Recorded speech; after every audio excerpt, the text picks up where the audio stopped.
Hello and welcome to Most Haunted. Today the team face another testing time. Two ancient buildings that hold unseen hands and offer us intense feelings of oppression. And somewhere within these walls roams the ghost of a white lady. And that's why I've brought you to Tretower Court and Castle. 8 miles north of Abergavenny, Tretower Court and its neighbouring castle today show substantial signs of both restoration and ruin. The castle's original 11th century construction coincided with the Norman invasion, and soon after it became the spoils of a war that saw it pass between English and Welsh hands for the next 300 years. Eventually a medieval manor house was built to replace it as a residence, with the wealthiest commoner in Wales, Roger Vaughan, completing the job in the 1450s. Modifications continued at the court until finally passing from the Vaughan family in 1783. This former battleground, which has also served as farmland, may now lie redundant. But will we be privy to any of the astral energies that still roam Tretower Court and Castle? It goes back to about 1080. It was originally a wooden Mott and Bailey castle given to one of King William the Conqueror's knights after the Battle of Hastings. Around 1150 a stone castle was built here, and for 6 generations it belonged to a family called the Pickards. The present building that we can see here now was built for the Vaughan family. They stayed here for approximately 250 years. They were the lords of the manor. There was a manorial court held here in this building, and the courtroom is still preserved to this day. The ghost of a woman has been seen here in bedroom number 2, though no one's quite sure whether it's the same ghost that's been seen throughout the rest of the building. She's been described as wearing a long white gown and has green eyes. And for those people who are unfortunate enough to witness this terrifying apparition, she's been described as anxious, though not aggressive. Very interesting story about Sir Roger Vaughan, who was knighted after the Wars of the Roses. He was the man responsible for the beheading of Owen Tudor at Hereford. Owen Tudor was no less than the grandfather of King Henry VII, and many years later the family got their revenge on him, and they actually had him dragged away to Chepstow and beheaded himself. A dark, shadowy figure has been seen walking up and down this particular area. The phantom is then seen to look over the battlements, almost as if waiting for someone to return. Many people believe that it is actually the ghost of Roger Vaughan's wife, who is staring longingly towards Chepstow, waiting for her husband to return, the man that was beheaded, who of course will never return here. Here in the main bedchamber, the figure of a lonely woman has been seen sitting by a window and pacing across the floor. Many people feel very uneasy in this room, and some refuse to enter. There's also the story of the ghost of a little boy that's seen in the manorial court and also sitting on the steps outside. Today we welcome parapsychologist Louis Savor along to join us at a location that offers mysteries galore, and with another epic adventure ahead. So Louis, why is this particular location of an interest to you? Well, we've got a really large location with a castle and a tower, but for me the really interesting thing is there's no electricity, and parapsychologists have theories about ghosts, and one of those is that they're caused by electricity. If we get phenomena this evening, that disproves that theory, so I'm really excited to be here.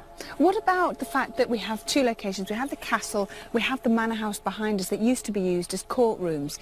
So how do you feel it's going to work as an investigation, because we have 2 massive areas to investigate? How do you feel that's going to work?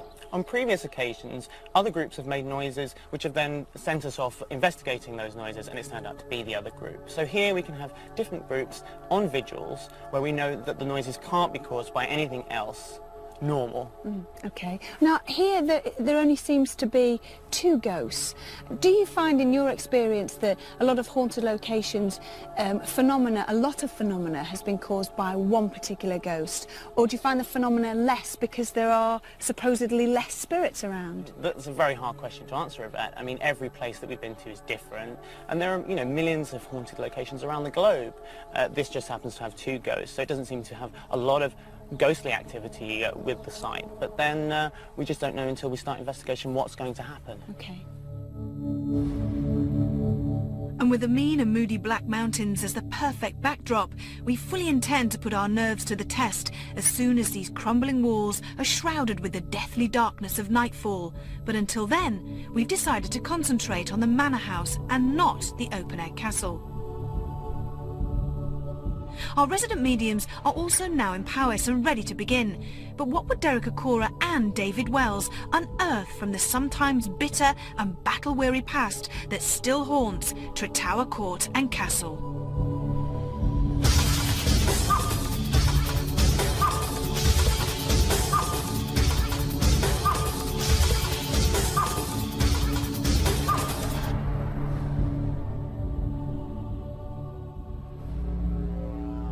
It's a magnificent place, isn't it? It's beautiful, Yeah, isn't it? yeah. Really So what's is. coming at you? What can you sense? I'm told to say that we've got someone called Roger that moves around these buildings. Do you think he's been seen? Has he been seen? Not in the form of a true spiritual manifestation, but I feel his presence has been witnessed, seen here, and people have felt him. Whereabouts, Derek? Whereabouts is he active? Up above, rather than ground floor. I'm calling it ground floor, he said, to the ground. And he said he's one of a few. He's one of a few.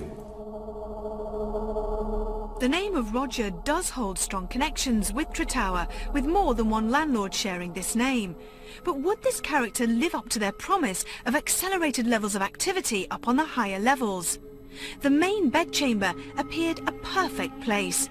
After all, it regularly reports a female apparition, although Tretower's Lady in White is said to be both austere and anxious. Now this is a spirit lady. She belonged here. She felt part of the fabric, so to speak. She was a person of high esteem rather than in service. It's like saying this. She was the lady to someone who was called Sir. Right. Comes back here regularly. What was she? Can you describe her? Not heavy set. I'm probably in height, probably about 5'4", and in a very beautiful full gown, full dress. Is she... A yucky green colour. A green. A yucky green, an off green. But this one that walks around here, that stumps his feet at times, that's separate to her. He's, yeah, he's grumpy in himself, okay? He's, again, I can't say evil, but I just get this brusque about him, Right. his energies. And they're not connected? They're not, no. I don't know, 100 years, 150 years, something different between these two. And a name with the woman? The lady definitely connects with 1500, what? 1530. Go on, say it again. The gruff man is Roger Vaughan. Roger Vaughan. And the woman? Who's the woman? She was the good lady to Parry. I take it she was partner. And is Parry a surname? I get J. And I get Parry. This land has witnessed many battles, but for all of its bitter and bloody backdrop, it also has a story that still lives on, 6 centuries after murderous revenge separated the owners of Tretower Court and Castle. I don't know what it is, but I just don't like it.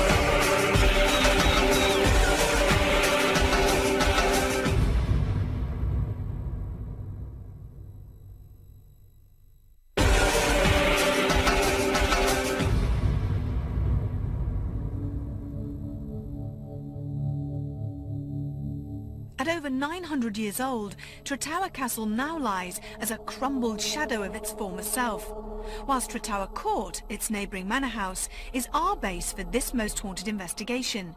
It was built in the 1450s by Roger Vaughan, a name that Derek has linked to the heightened paranormal activity that is regularly witnessed along the building's first floor, which is where we pick up the story. I come in here into this atmosphere with us all, and I get this feeling of, at times, people, a mixture, males maybe and females. It's like people being, not marched, but, you know, pushed along this passageway against their will, or they're rejecting it, and there's anger, and there's like screaming and shouting, and it's like, you know, it's like when people are pleading for themselves. I don't feel they're fearing death, but it's like as if they're fearing what's going to happen up here. And I get discussions and talking in this room, like at times, and not so much whispering, but voices talking. I also, since coming up to this floor, I feel as if I've got this authority about me, this feeling as if I can mete out justice, and I'm in a position to do this. The only way I can say it is like waiting for the court to begin. So the court would have been in this particular room? No, this in association as we go from here, but I feel there's got to have been some kind of spiritual activity that's taken place in here. Yeah, because you're saying you're hearing voices and justice in this room. Yes, I feel, well, it filters right the way through here because it's the passageway, and from that doorway, even from coming up those steps, it all starts there. Right. But I feel there's a big build-up to it on this level. In the near and distant past, manor houses were often used to conduct legal judgments against local perpetrators, and Tretower is no exception. However, this floor is known to have only been used for living and sleeping purposes. Despite this, Derek is drawn further along the balcony to where Roger remains prevalent. So this would have been the courtroom that you're talking about? I feel this is the energy, yes. Right. Yeah. Okay. And I know judgmental things went on. And when would this court have taken place? What time period would it have been in this place? Late 1600s, going in maybe the 1700s and something. So was Roger almost like kind of in charge of the court? Was that his connection, well, do you feel? if they've given me this name, Yeah. I feel he must have a very strong influence. Why do you think he's so angry then? You know, I just get the feeling he's not happy. It's not the way it should be. Right. So he's walking around frustrated. When he comes into the atmosphere, he's, oh, you know. Right. You see, now, whilst we've been here and we're talking and I'm trying to link in, right at that back here, you see where that petition is? Yeah. It's like as if the judge and the table and everything was all up there. Right. And there was all these people sitting in the court. And the person's brought in through this door and brought in front of the court here. I feel there was a certain cruelty making them wait for this, passing this judgment on them. And then suddenly I feel as if I'm getting held by the arms and just virtually dragged out through this door and marched up this passageway.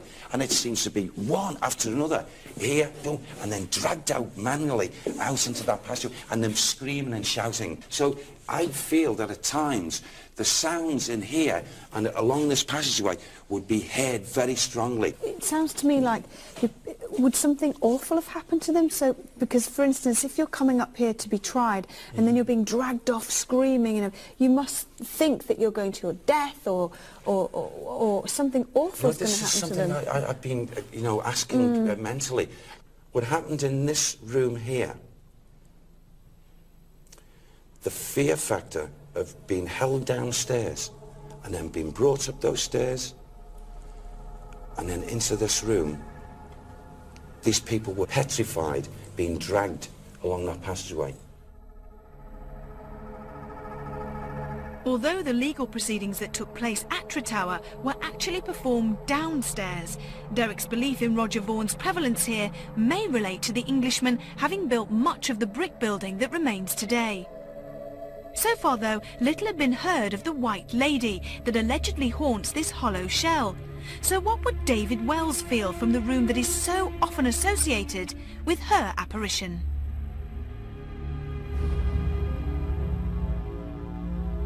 There is a female spirit up here.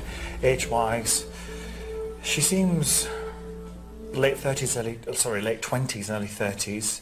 Very pretty woman. The name I have is very strong. The name is very quick as well. Either Marion or Marianne. So it's Marion or Marianne. she's presenting in white to me. Now, it's my job to figure out what those clues mean. White often is virginal. There's a purity aspect to it. Or it could be some religious thing, which I don't think it is. Or it may be the way in which people see her. Obviously, they may see a white lady. She's actually, just what you're doing with your hands, not quite linking them, but she's doing this. She's wringing them like that. And that, again, because they're showing me the hands, could be a sign of anxiety. Okay. I'm just trying to ascertain from her as well as that is if she's alone. Why did she die? How did she pass? She seems to have died of like a consumption, like a lung disease or a heart disease, which I guess lots of people die of heart diseases. But she seems to have gone through a lot of her life with this sort of... She seems very lonely, and yet the house feels busy. Visitors have previously reported 2 ghostly ladies who are dressed in white. One looks peaceful, whilst the other is usually seen anxiously pacing this area. But are these 2 images actually the same person? A second bedroom awaited, another area said to house this tranquil but troubled female. But there is a sense of a female again in this room, and I think it is the same woman, because I'm just wondering if that was like a marital bed and this was her room, or vice versa. Do you know what I mean? There might have been, because it feels like the same person, so there might have been her room, his 2 room, areas. and then the husband's room, who's just completely, it's like he's not here. Do you know what I mean? It's odd that she's so strong and yet she's so isolated, and I can't get my head around that. I don't sense any problems with the marriage, ghostly marriage or counsellor that I am. So why do you think she chooses to come here then, David? I don't know. This is why I think we'll find out when we follow her, because she was... They do that, they move away, and very often that's a sign of follow me, you know, come with me. Do you reckon this is towards the end of her death? Towards the end of her life, sorry. Towards, yeah, it's not in her youth, no, towards the end of her life. She would have gone on beyond it, but it seems to me, why is she doing this? Because if she went on, she may have come to some kind of conclusion and found peace, and then gone across. You know, should have gone across. Because she's not visiting, it's not visitation, so she doesn't go away and come back. She's here, and she's stuck, if you like. So we need to help her then, don't we? If we can help her, certainly. Okay. Yeah, absolutely. Do you want to go to the battlements? So what, as David feels, traps this lady here?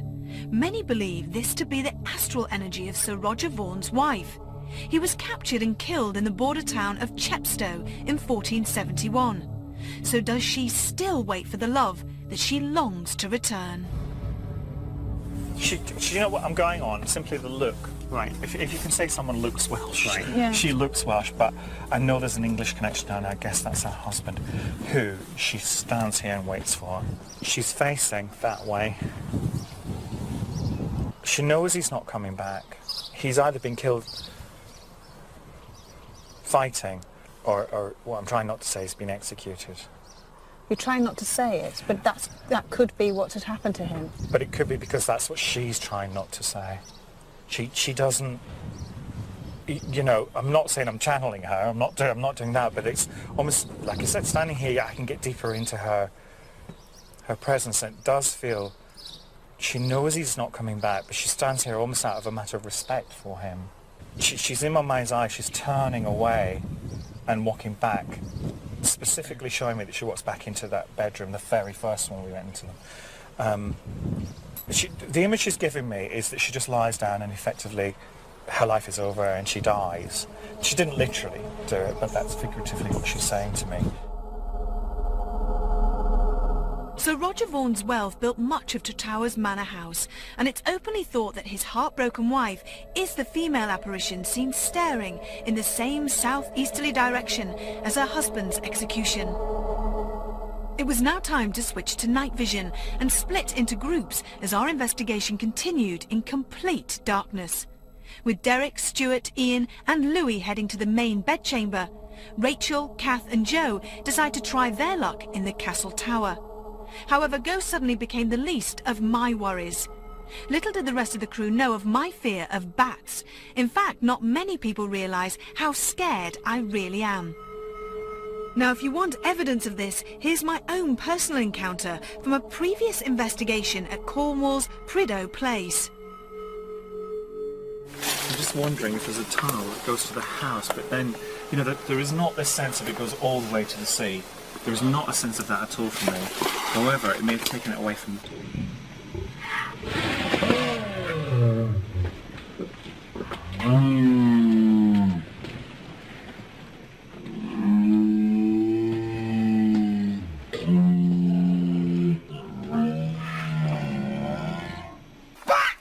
Oh, was that a bat? I didn't see it. I didn't even see it. So you'll be on this vigil later then. Oh shit, it went right. I never even saw it. My bum's gone. That's what you get for shining torches into dark places. So, having discovered that these winged things also live amongst Tretower's rafters, David, Richard, both Johns and I hurriedly head across the building's battlements to begin our vigil in the upper part of the mess hall. What is there's bats here? What is that flickering? Oh, what? No. There's bloody bats. No, I know this is a really bad phobia of mine. A really bad. To help you deal with it.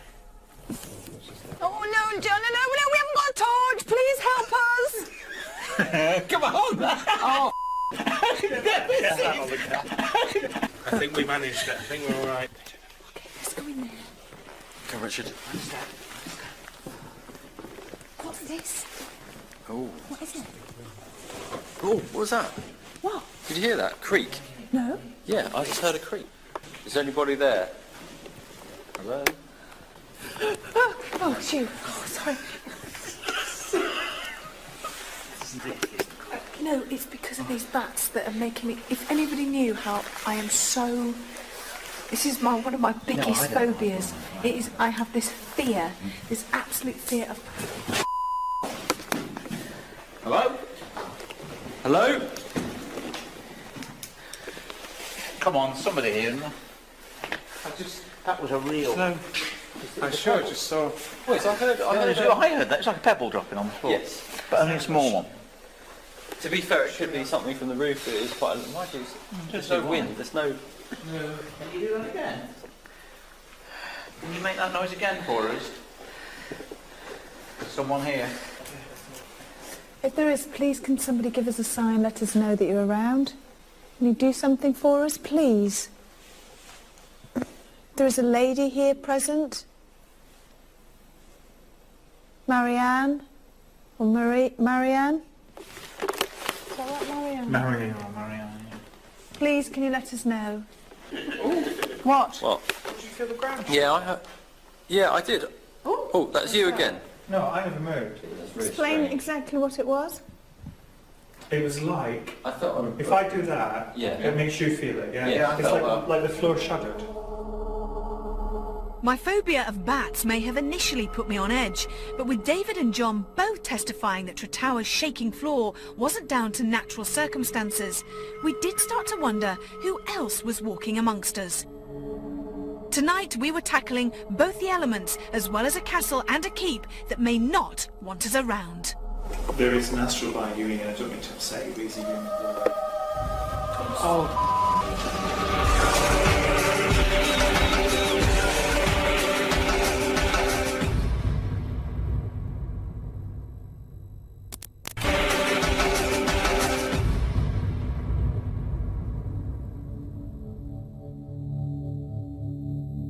Set against rugged Welsh hillside, Tretower's court and its castle now both stand as hollow shells of their former selves.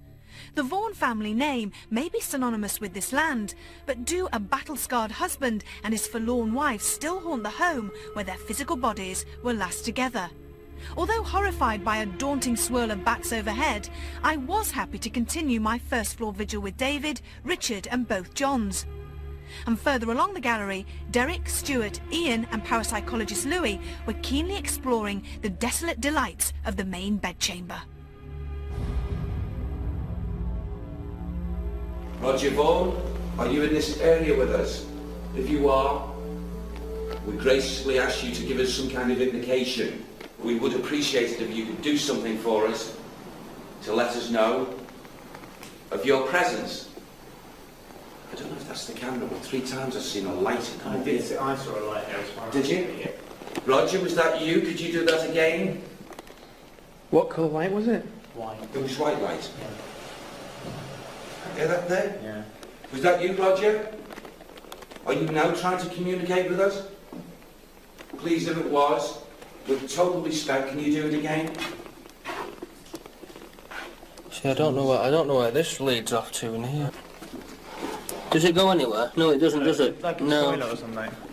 No, it's okay. There's nothing. It's dead end there, Derek. The noise came from in here. Well, yeah, I heard it. A flash of light and, interestingly, the same trembling floor that we had encountered on the same level. So had this group been in the presence of Sir Roger Vaughan?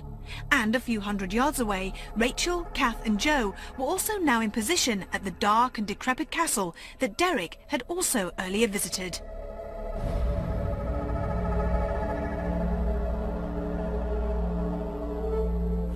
Now, you know, as we've come here now, again, we've got the team physical and what have you, but I'm now getting energised by individuals that must have been, I don't know, housed here or stayed here, been here. And the only way I can describe it is like, to me, this feels like, I hope I'm getting the right word with this, you know, like a garrison Yeah, type effect. yeah. And a lot of people, a lot of men, and maybe there was different floors. I don't know. It's like it seems to be more going on up there as opposed to here. What's that noise? Bats. Oh my God. This bat's literally circling. Well, don't put the light on. Don't go to the light. Why are we coming in here? Hang on, What's that noise? Hang on, I'll let Joe go down and then I'll turn the torch. Oh God, oh, Judy. I just don't like all these dark holes. I heard talking too. Hello? Is there anyone here with us? Should we go up here? We've got to walk up there. I don't know that we should walk like that. I'm worried about getting down. Anybody? Where is everybody? Right. Oh, what's... Are you alright, Joe? Yeah.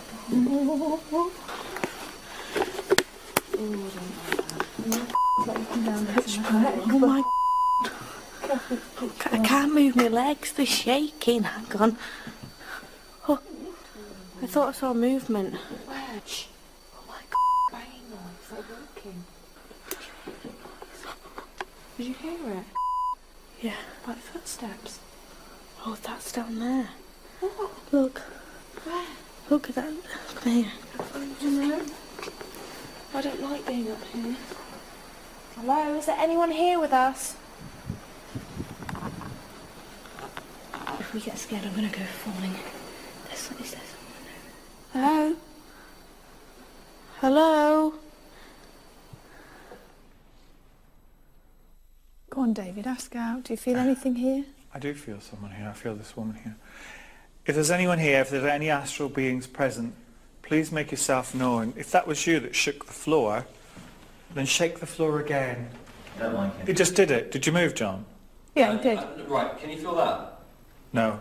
Really? You hardly moved, John. I'm watching you. You're watching me. Richard, did you move? My foot, basically, I'm crossing my legs. I think I moved like that. No. That's not it. It was a definite shadow. No, I didn't. It was a definite shadow. Ask her to do it again. If that was you, could you please do that again? Please shake the floor. Just to let us know you're here. Just change the vibration in any way you can. Be it through light, sound, something physical. What was that that went across? There's a voice. No, there was a light went across that side of the room. Come on, please. Are you around us? Is there a lady present here? Can you hear my voice? If you can, please give us a sign. She's definitely present. She's saying to me, reconnect me. What does that Oh, mean? really? I think that's a plea to me. Is she saying that to you? Can you contact her? It's like she's saying it in the ether. Right. What was that? What was that? Oh, I heard that. Hello? See, the minute you start talking about her... Are you here? Did you shake the floor again twice? Well, he just moved, Richard just moved. He took 2 steps, but Are you here? that came from the basically, you know, the when you get to the edge of the and you're looking over into the kitchen. From the same place as before. It sounded like that. I'll repeat what I said just before that happened. So you heard that in the ether. So is there any way you could contact her by perhaps? I suppose you need to have a connection with her first, before you can communicate with her. David's dialogue appeared to be with Lady Vaughan, so John Dibley's idea of trying alternative methods was welcome. But if she was receptive, did events elsewhere hint at a less understanding demeanour? Hello, is there anyone here with us? It's a bird. Oh my god. It's just a bird. It's massive. I've never been in a situation where I've hoped it was bad. That was a really loud bang though. It was. Hello? What was that? What? What noise? What noise? It keeps like... I don't think it's the safest place to be. What do you think, girl? Should we make our way back? I think so. Okay. Let's go. Who wants to take the camera down the step? I'll do it. Roger, before we leave this room, we would be most appreciative if you could do something else. Give us a sign, a noise, a movement. In there. Where did that come from? I heard some mate. Did that come from in that room? It's like a bump. Ask him to do it again, Derek. Roger? Roger Vaughan, is that you? Can you give me an indication again, please? Noises are going on in there. Don't come from that. Did you get any feelings over there specifically? I've not, no. That door opened then, didn't it? Well, I can't say. Was it ajar as it was? No, because I closed it when I came in. Because the reason I looked round before... Yeah. Because I heard the door go. Could we attribute a series of sounds to Sir Roger Vaughan, and had this door's movement signalled his reluctance to communicate further? Rachel, Kath and Joe seek solace from their nervous stay in the castle and join Carl and Stuart in the main bedchamber that's synonymous with a ghostly female. But would Lady Vaughan welcome another interruption?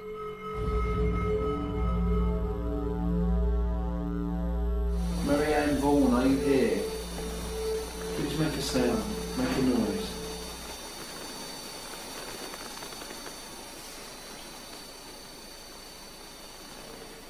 Guys, Joe, could you take... Sorry, I just think I'm worried about falling over and taking the camera. I just feel like I'm going like that. Back to my Knocked on the floor by the way. Do you feel sick, Kath? Yeah, it's weird. It's a really weird feeling. I don't know if it's just because we... I don't know.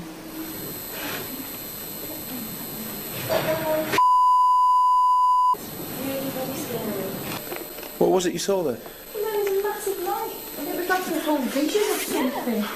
Really big. Yeah, as far as we could reach. Yeah. What? That was it. That's Carl doing it. I'm sure. What? It moved. That wasn't Carl, that. I got that on camera. Did you see that? What? That was it. That's Carl doing it. I'm sure. What? That was it. That's Carl doing it. I'm sure. What? It moved. That wasn't Carl, that. I got that on camera. Did you see that? Basically what happened, the rafters actually lit up 3 to 4 times. I knew straight away it couldn't have been your torch, because if it was, it'd have lit it up a lot brighter. Because we've already tested That's my torch lighting it directly. Exactly. It was a shape, and it wasn't that colour light. It wasn't. Sure you're alright? And if I'm putting the torch through the window, which is where I was putting it... Okay, I'll get this back on there. Go on. No. It's a really distinct shape, and it was really bright, and Okay, Rach. What's up with you, girl? I'm really sick and dizzy. Come on, you go to the kit room and sit down then before you have an accident. Go sort of maybe down to the courtroom, or... I'll go down and see how I feel. Let's sit down to the courtroom. I was fine until I came up here. An elevated vision of white light appeared to signal a sudden downturn in this group's fortunes, with its female members feeling particularly nauseous and oppressed. We now knew that our final few hours in Wales would hold an answer to just who haunts Tretower Court and Castle. I don't know what it is, but I just don't like it.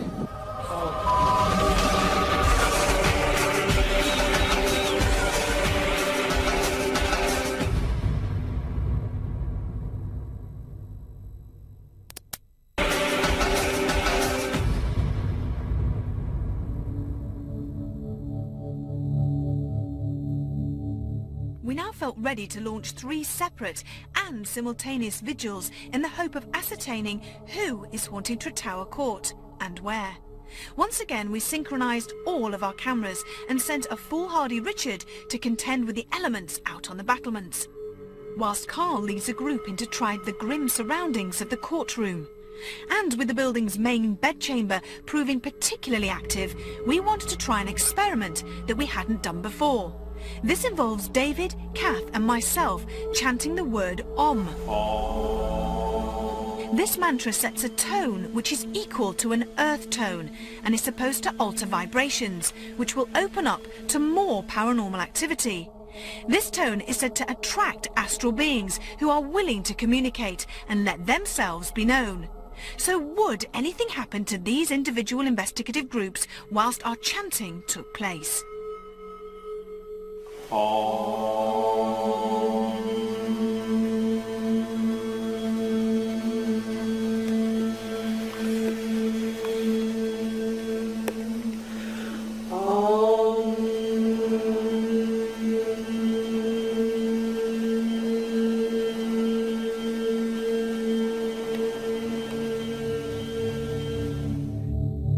Amazingly, it did seem that at exactly the same time as we were chanting, some phenomena had taken place. I'm actually standing in the very spot where the ghost's been seen frequently. Standing looking forlornly over there, waiting for her husband to come back. And I'm sorry, I can't stand it. I don't know what it is, but I just don't like it. Richard's making a sharp exit. How do you feel now, Rachel? I felt 100% better now. It's just really weird. Like in there, I didn't feel as if I could hear you lot talking, but it was like distant talking. It was like I wasn't even with you. Like you're drifting away? Yeah, and I've not. It's like that bit when you do go to sleep and you feel yourself going. You know you're going to sleep, but that your subconscious, your conscious mind is still kind of working. Yeah. I could still hear you, and I knew that you were close to me, but I didn't really feel like I was with myself. It was quite weird. Joe, how do you feel? I feel a bit freaked out. I was convinced that Rachel was staring right at me, right in my face, in a very un-Rachel-like way. And I was so convinced I didn't even want to look at her. And then this light thing that we saw. I closed that. I've got that on camera, Carl. Open it.